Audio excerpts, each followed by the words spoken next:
Hi everybody, it's Mr. Adam. I hope you're all doing really well and continuing to stay safe and healthy. I am so glad that you're able to join me for a small group today. So today we will be cooking something.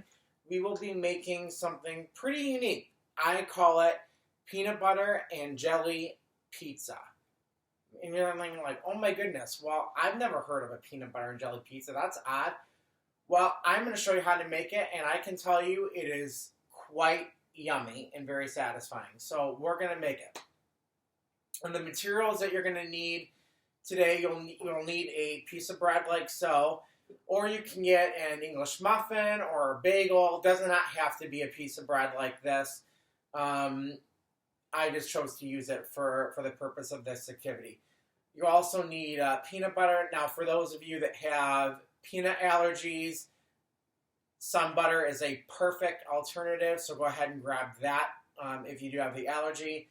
Also, jelly like so of any flavor. I chose red raspberry, that's my favorite. And chocolate chips like so.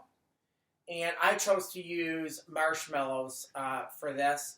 And then if you're feeling extra ambitious, you can use any kind of fruits like strawberries or bananas or raspberries, blueberries, anything. Get as creative as you want with this. I encourage all kinds of creativity. So let's begin. First, you are going to take your peanut butter and you're going to smear it. Now, I definitely encourage you to have your child smear the peanut butter or some butter on your bread or bagel or English muffin. Initially, give them the knife and hold their hand while doing it and start to show them the motion of it, having them hold the bread or bagel with one hand and smearing with the other. So definitely encourage that. It's great fine motor skills as they do this as well. Definitely like a lot of peanut butter on my peanut butter and jelly pizza. So I'm getting as much as I can. Oop, and I'm getting extra messy. Make sure you have extra paper towels around. Then, after I am done with my peanut butter, I am going to get my jelly.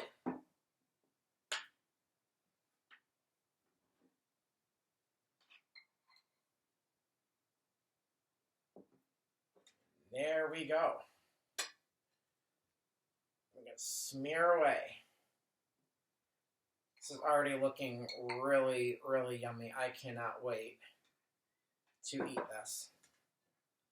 What do you think? Is it looking pretty yummy? I hope so.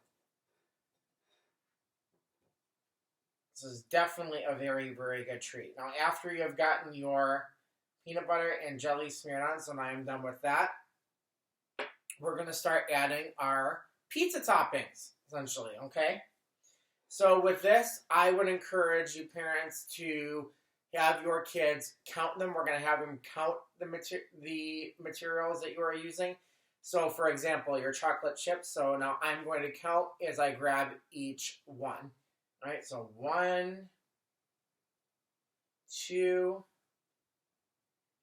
3, 4, 5, 6, 7, 8, 9, and 10. 10 chocolate chips on my bread.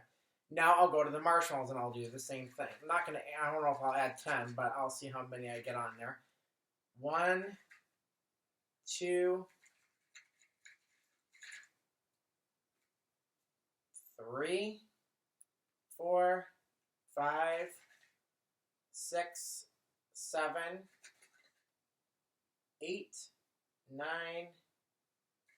and 10. And there we go. I have my 10 chocolate chips and 10 marshmallows. And again, you can go further and add any additional fruits if you want. I just decided to do the chocolate chips and marshmallows today. Now, if you would like to melt the chocolate and the marshmallows just a little bit, I would say zap it in the microwave for about 10 seconds and then take it out. You shouldn't need any longer than that. And then there you go. Now I have my very yummy looking peanut butter and jelly pizza. So I am going to dive in. I'm going to go zap this up a little bit in my microwave, and I am going to start eating this very yummy treat. I hope all of you enjoy it. Definitely go ahead and get creative with it, and be sure to send pictures and or videos of how it turns out and what materials that you use. Bye, everybody. Enjoy.